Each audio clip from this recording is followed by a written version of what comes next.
Hey, what's going on, everyone? Welcome back to the channel and another episode of Dump and Chase. We have a lot to talk about today, and when do we not have a lot to talk about? The Vegas Golden Knights move on. We now have our Western Conference final matchup. Game 7 goes tonight. We're going to get into that between the Sabres and the Canadiens. Of course, Carolina waiting 11 days before their first game of the conference finals. Coaching options and many things in between. We're really going to get into everything in this podcast. So before we get into that, make sure you like, subscribe, ring that bell, and comment. I want to hear what all of you have to say about the exciting times in hockey that we have and have coming up. Of course, conference finals, Stanley Cup finals, the draft, everything in between. It's going to be very fun. So make sure you subscribe here to get all that information. But let's not waste any more time. Let's get right into the video. And of course, we're going to start with Habs and Bruins. This game was absolutely crazy considering everything. Now we're going into Game 7, which is going, of course, to decide it all. And what better series would this really be for, right? An 8-3 win for the Buffalo Sabres in Game 6, playing in one of the most hectic, hard buildings to play in the Bell Center. And the Habs, I mean, this was an interesting one. You know, the Sabres score first. We've seen that so many times throughout this series. They seem to set the tone in a way, but then their play starts to inch down lower and lower as the first period goes on. And on the other side, Montreal keeps it just going up and up and up. And this one really was odd to start. Now, I wasn't following along on my story, but I was following it through my phone, so I wasn't able to give those big videos that I always do on my Instagram story. If you don't already follow, go follow. But yeah, this was, it was odd because Montreal get scored on first. They bounce back usually very well. They did in this case. They went up 3-1 in this game. And of course, who's going to set it off? Rasmus Dahlin, followed by Arbor Xhekaj, Ivan Nemeth, and Jake Evans. Their bottom six actually has been pretty productive for the most part. And everything considered, like you go from a power play goal, which is great. You get a shorthanded goal, even better in this case. Buffalo's able to get another one this period, and it's a 3-2 game for Montreal. But everything considered, Montreal, you're probably pretty happy that you come out of this period with a 3-2 lead, considering that even though Buffalo went down 3-1, Lyon gets chased, which this has been a really tough second half of this series for him, and UPL goes in, they actually looked pretty good. And, you know, we saw that in the first period where the shots were 11-5 Buffalo, right? You're letting in 3 goals on 3 shots for Alex Lyon. You got to swing the momentum. You put a guy, Ukko-Pekka Luukkonen, in who starts your playoffs. We're going all the way back to the Bruins series. And has bounced back decently well. Now, I'm not going to sit here and say that this was the bad idea to put a guy Alex Lyon in for Game 6. I actually thought it was the right idea. I mean, he's gotten you this far. His numbers, for the most part, outside of like maybe 1.5 of a game in this series, haven't been so nuts. But he's been good. And here was just a tipping point. Like, you need to switch it. You need to swap the momentum. It ends up going that way. We go to the second period. The Sabres just pop off. Zach Benson, Jack Quinn, and Konsta Helenius, and it's done from there. They're up to 5-3 lead. Go into the third period. Quinn gets another one. Tage gets another one. That's an empty net. And then Zach Metsa, shout out to him. He actually gets his first NHL playoff goal. But, I mean, at the end of the day, it's an 8-3 goal. However, it really caps off what was a dominant performance for the Buffalo Sabres. I mean, 36 shots to 22. The possession was big time in their favor. They go 4 for 6 on the power play. Face-offs was just tilted. I mean, 60.7%, almost 61% to 39.3. Now, and I've said this throughout the whole series. Again, shout out to Rasmus Dahlin. He had 5 points in this game as well. 4 apples. So nuts. But before we get into the goaltending, like really deep dive quickly, the first line for the Montreal Canadiens, like that power play has been really good. But I believe it was Elliot Friedman who said it today. It was like something crazy that maybe 95% of their points, 90%. It was like 25 of 30 points maybe that they've gotten. And it's something like that. I don't know if that's the exact numbers, but it's a high amount of percentage that their points are coming from where it's just on the power play. Like, they've been so dominant on the power play, but they've been able to absolutely stop them at even strength. Now, it was really good to see Montreal kind of get a little bit of play going there at even strength, right? That first line, I keep harping on the fact that they just need to get more going at even strength. They haven't been able to do that. Buffalo's been able to really stifle that. The power play has been nuts. If the Sabres can just hold back their penalties, the discipline is going to be big in this one. And I mentioned this as one of my in the thought report that I have on my Instagram, was essentially that the Sabres, they need to do a better job of discipline. Just being simplify things, discipline, making the right passes, don't overcomplicate, right? Just do the simple stuff. You're going to win. I think that's honestly what they did in this game, in Game 6, and what they need to continue tonight against the Habs. Now, when we go into the simplicity, that only goes so far, right? And a guy in Alex Lyon, it's been tough. I mean, look at those last 4 games, right? 852, both a loss, 861 a loss. He doesn't even finish the other two, 667, and, of course, the 250. It was a tough one. Only gets another shot and gets pulled. So this has been a rough time for Alex Lyon, considering that he started pretty well. Now, for Ukko-Pekka Luukkonen, like, he's been 5 games, hasn't been insane altogether from face value numbers, but when he's had to come in after his time against the Bruins, he's been pretty good, right? Montreal, in Game 6, he ends up saving all 18 shots, gets the shutout in that way, but obviously not the shutout. Has a 935 in that full game, only allows 29 of 31. And then, of course, against the Habs in Game 5, wasn't exactly great. They go back to Alex Lyon. But I don't hate the idea if you're going to go with UPL in Game 7. It's a fine choice. Now, when we go to the Montreal Canadiens, the goaltending side, there's not really much of a question. I know a lot of people might say, like, okay, Jakub Dobeš, he probably should have been given some rest in one of these games. But at the same time, right, like, it's not to say that Jacob Fowler can't do it, but that's a tough position to put him in. Now, we saw a little bit of him in Game 6 when Dobeš was pulled, but yeah, it makes no sense to not start him in this game. I know a little bit of people have been thinking about that. Most people have been saying, yeah, you start him. I'm here to just say, yeah, like, you do that, right? This isn't, again, for the Sabres, don't overcomplicate things. For the Habs, don't overcomplicate who you're going to put in net, right? Don't overthink this. He's been so good throughout these playoffs for the most part, right? Outside of maybe 2 games in this series. And even if you would even want to go Game 1. But yeah, like this was for Jakub Dobeš, like this is what you're kind of looking for, right? Like, everything considered, like, he's been lights out. He's put up insane numbers, everything considered. And yeah, you start him. This is no question. But yeah, this is going to be a really good one. I'm going to stay with my prediction of Montreal in 7. I'm not going to shy away from that, right? Like, that was my choice. I got to ride with it. So we'll see how this one goes. It should be a very exciting one, and I'll be covering it on my Instagram, of course.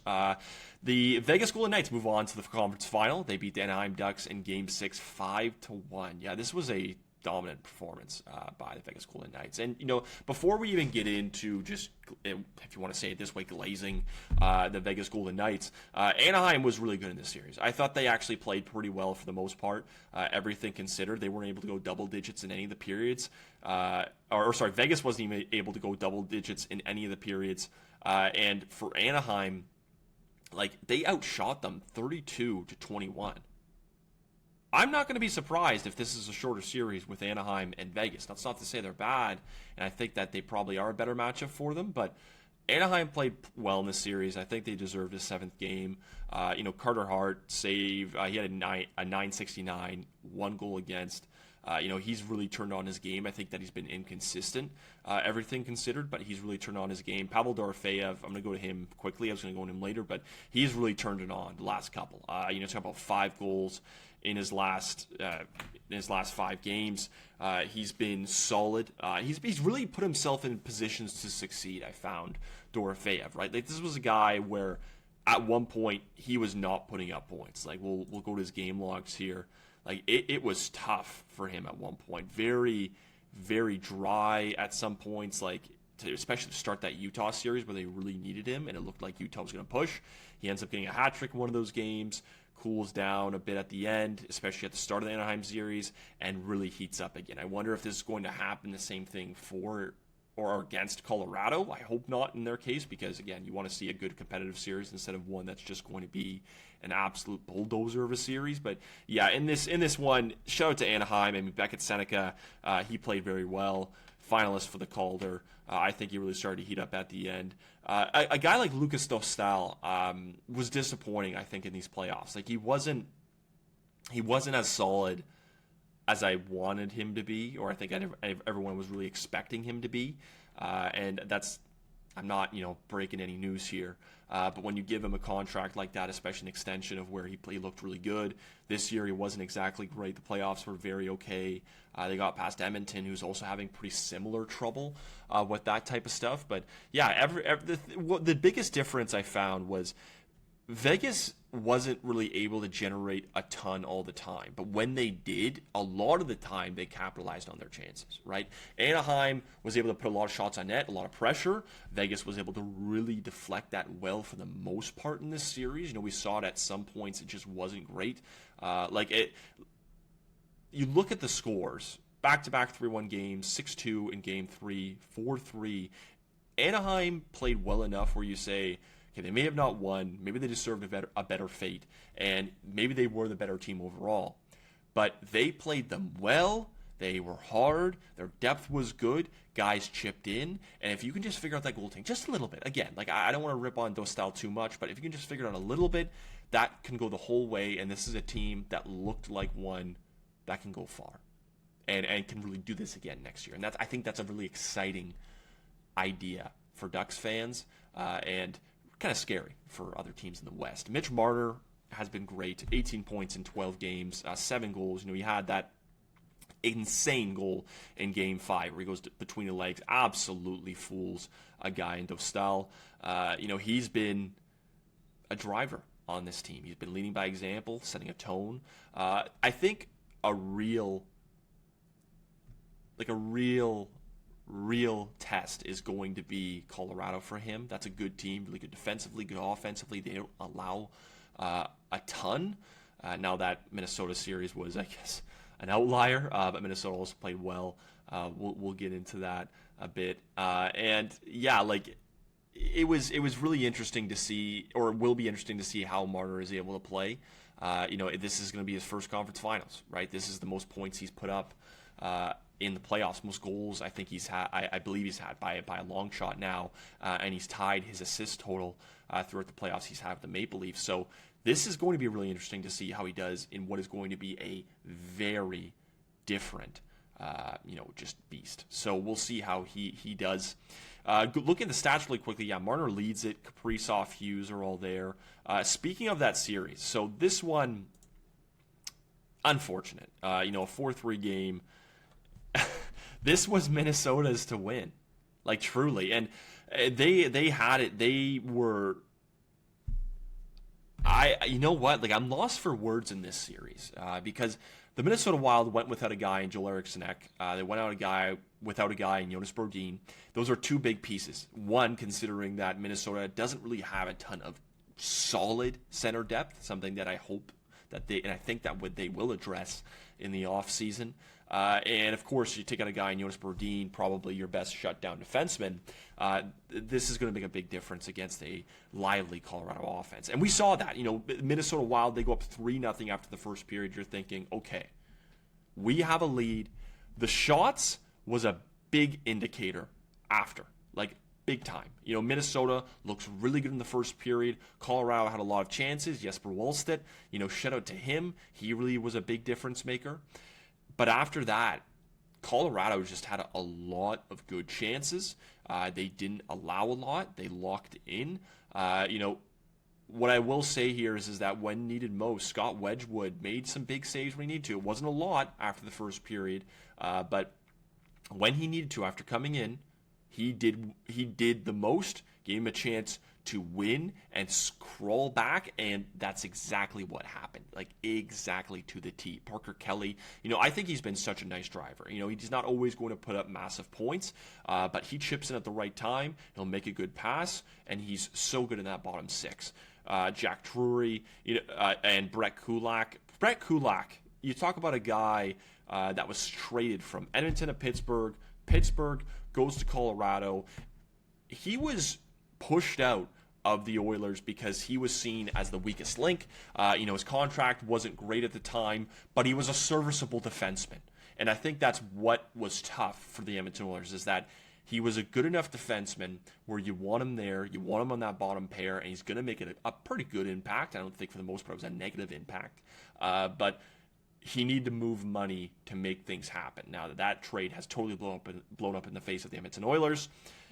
The Pittsburgh Penguins, they get a pick for that, taking on that contract. Kulak then gets flipped, so shout out to Kyle Dubas for doing all that, to the Colorado Avalanche.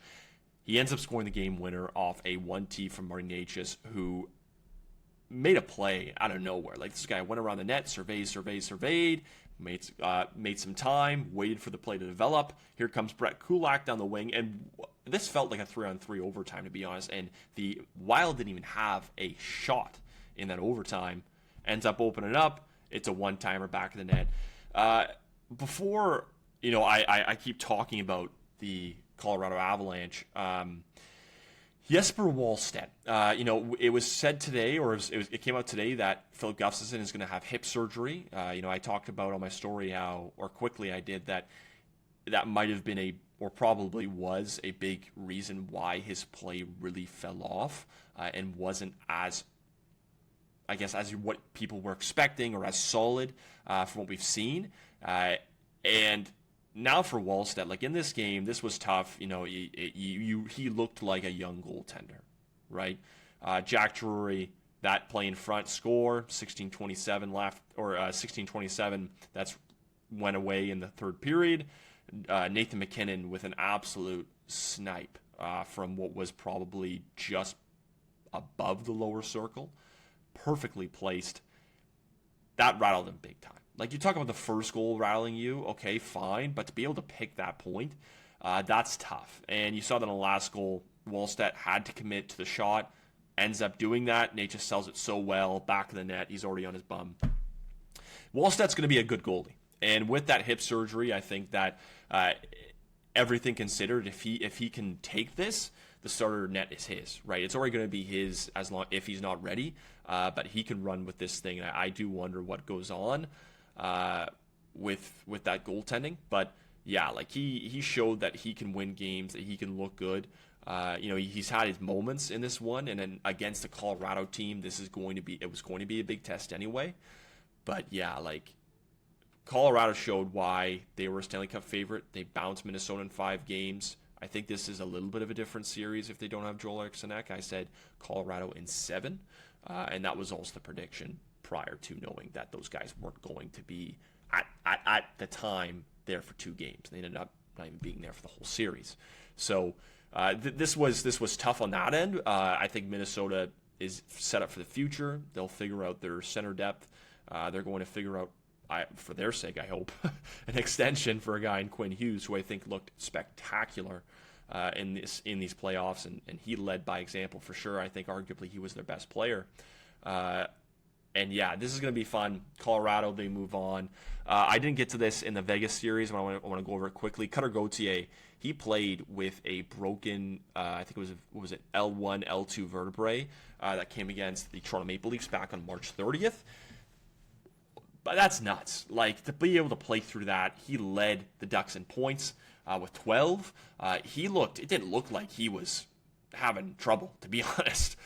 So one thing I would like to say about this is, shout out to him. That's insane that he was able to do that, lead and have those points and be that type of an impact player. But that seems like a little bit too much. Like, that literally could put you in a really bad spot, especially at 22 years old. You gotta hope that something different in this way is happening. Like, you gotta hope that it doesn't impede his future. I would have no idea or would have any thought to that it's going to. But I think this is just a really scary prospect, and I'm not trying to say, like, be this guy who says, oh, I shouldn't have played, like, whatever, it's his choice. Like, I'm not going to stop him from doing that. But that is scary, right? Like, that's a lot. And I don't want to be this guy and say that he shouldn't be playing, but I guess at the same time, you're leading by example, right? There's a lot of little kids here. Should you be playing with a broken jaw like Sandero Uncharted? Probably not, but I guess it's a little bit of a different situation, big time, than broken vertebrae on your spine. So again, hope he's okay. Nuts that he did that. I don't like the example, but again, at the same time, it's kind of nails. It's the 50-50 balance here. I get it. Again, I sound like a meathead talking about this right now, but it's a scary aspect. The Carolina Hurricanes, 11 days off before they're going to play their first game in the Eastern Conference Final. Of course, we're going to wait to see who that's going to be between Montreal and Buffalo. That's a long time. And, I think a lot of people had that conversation in the second round when they faced the Flyers. How are they going to start? They looked absolutely amazing. I have no doubt that Rod Brind'Amour is going to have them ready. And this lineup has been really, really good. That second line, Taylor Hall, Logan Stanko, and Jackson Blake, don't touch it. It's going to be great. They've been really good in the forecheck. Offensively have been great. I'm still really waiting for that first line to get going of Sebastian Aho, Andrei Svechnikov, and Seth Jarvis. Now, Svechnikov really did heat up a little bit more. I want to say it was a little bit more game 4 than 3, but at the end of those 2 games, he really found his way, ends up getting a couple of goals. Hopefully that's a lot more confidence in the next round. This team's deep. They've played really well. From top to bottom, everyone's had a role. Frederik Andersen has been absolutely insane. You talk about the longevity aspect for him. He tends to get hurt a lot. I hope he doesn't get hurt. I wonder about that, but this rest is so massive for a goalie like that, who has had injury troubles, who is older, who didn't have the best regular season, but has been insanely good in these playoffs. Frederik Andersen, shout out, man. I'm a big fan of his. This time to rest and recoup is massive for that team. If any of them are nursing injuries, we'll see. I guess hear about it after. But yeah, they're going to be ready. I have no doubt that Rod Brind'Amour is going to make sure they start on time. But yeah, I wanted to touch on that because it's kind of crazy the amount of time they had to rest. The Toronto Maple Leafs, they had a couple of big changes. Craig Berube, he was fired, let go. They also part ways with 2 of their general managers, a big one in Brandon Pridham, who was essentially their cap specialist. There's 12 years there. That's a long time. And Derek Clancy, he was also an assistant general manager and player personnel. The Leafs totally turning over a lot of things. It feels like they're trying to really take out what hasn't worked, I guess, or just a whole new kind of revamp of everything. I'm not a big fan of them letting go a guy in Brandon Pridham. I think that he's been really a big reason for their success over the years to make things happen. Now I know what people are going to say. What success? He was really crucial for figuring out that lineup, how to fit contracts in, what to do. You talk about how good Kyle Dubas was analytically, figuring that out. Brandon Pridham was also a big part of that, and in making sure that the success there was happening, at least during the regular season, trades, and everything else. It's also unfortunate because, and again, until it explicitly comes out of the one guy's mouth, never know if it's true, but it's been rumored that he was treated pretty bad in his interview for the GM. And, again, he didn't end up getting it. That was John Shaika's role now, or that is his role now. But a guy of 12 years, and apparently if it didn't go well and you're treated that bad, I wouldn't want to stay either. I think it was Pridham and them mutually. Yeah, they mutually agreed to part ways, and Derek Clancy was departing as well. They didn't say if it was a mutual thing, but yeah, it's unfortunate for a guy in Brandon Pridham. I really hope that he gets a chance somewhere else. He's a good enough general manager to do it. Unfortunate that everything happened that way, especially with how he's treated with ownership in the end, but that's tough. And for the Toronto Maple Leafs, I think the right way was to let a guy in Craig Berube go. Now, of course, you're going to be paying him some money unless he grabs a job somewhere else. But it just wasn't working.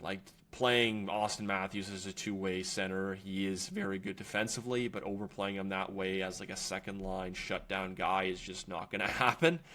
He needs to score, and I think that's where he was put best, and I think that's where he thrives best. The Leafs are going to have an interesting future we'll see how it goes. One of the choices was Craig Berube. Now you got to figure out how the Stars feel, what they want to see, what they're hoping to see, who they want to bring on, who they're thinking they want to bring on. Toronto has a lot of options, and that's just what it is. Another coaching change, Chris Knoblauch, he was let go. Not a fan, of how this was hired. It's funny how this one goes in organizations. It was rumored, and it got out, and it was just tough because he knows he's going to go. This lasted over a couple of days, and they didn't do anything about it, and they just kind of said, okay, whatever. They announced it at like 5 a.m. their time, 6 a.m. their time, and it might have honestly been earlier that he was fired. Really tough to see how he kind of went. Like, he started in 2023, back-to-back Cup finals. They don't win. This year they get bounced early. He gets the can. It seemed like players were done with him from just the way that they kind of said things. And I don't think he's a bad coach. It sucks how he went out, how it was handled. Obviously, everything could be handled better. If anything, I'm kind of over their general manager and their front office as well.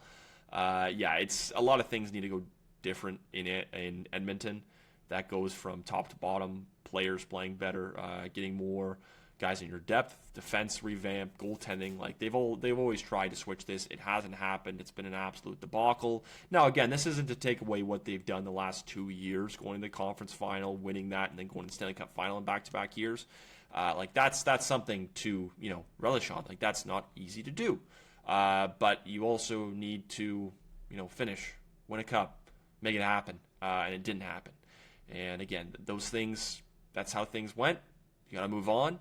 It's been a pretty bad look in Edmonton over the last, bit. And we'll see how they end up doing things, whether that means new personnel coming in. I know they asked for permission to talk to a guy in Craig Berube. They were granted that from the Toronto Maple Leafs. But on the other side, Bruce Cassidy, another prominent name, was not given any access by the Vegas Golden Knights. I don't blame them in that case, to be honest. I think that's very fair.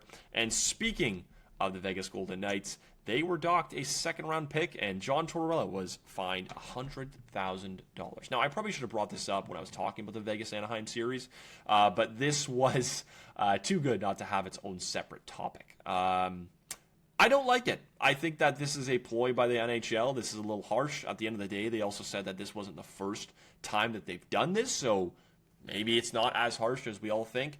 This is classic John Tortorella. You can't just do this and not expect anything else to happen. Now, I will say, this might have not just been him.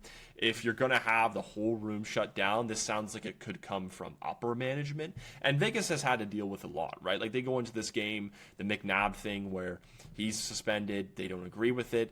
They have to deal with the Bruce Cassidy thing and say no to Edmonton. That's also hangs over their head. And after this, their coach gets fined $100,000 and they lose their second-round pick. That's not good for Vegas, that one needs that for trades that they usually just do anyway, but also a team that usually trades their picks. So you kind of need that draft capital to use. Now, again, I'm under the impression that if the Golden Knights go into this with good faith, really try to handle it well, and they go to New York to meet with Bill Daly and Gary Bettman, that this pick will either be restored or it'll just be lessened. So it won't be a second, it could be like a third, a fourth, whatever.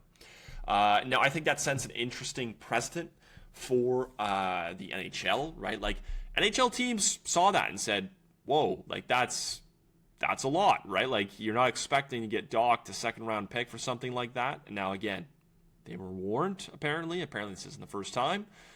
But again, that's a lot, right? And if you take away this thing and say, okay, it's not a second, it's a sixth, right, whatever, they might not take that as seriously. And teams might think they're able to get away with this again and not have any repercussions. And then when they get the hammer down, they're probably going to be mad as well and say, like, but you let them get away. So, again, if it's Vegas, they're a very polarizing organization for multiple reasons that they have things that they've done over the last couple of years, and pretty much just throughout their whole time, they win a lot. People hate that as well. So we'll see how this one goes. I don't know why you close the room. Some people said it's because they need to go and get on the plane. There's a curfew. Apparently there's a thing like that. But at the same time, like, just send a couple guys out there, right? Like, just make them available. It's very clear what the NHL has to do with rights holders and, deals that the NHL has. So that's exactly what that is. But that's the last thing I wanted to talk about for this podcast. If you have not already, make sure you go like, subscribe, ring that bell, and comment. I would love to hear what all of you have to say, as always, right? Because maybe I missed something in here. Maybe you wanted me to talk about something specific or something that went on. I'd be happy to address it and, just talk about anything that you want to hear. So, obviously, until next time, my name is Zach Staden. I appreciate you listening, and we'll be talking soon.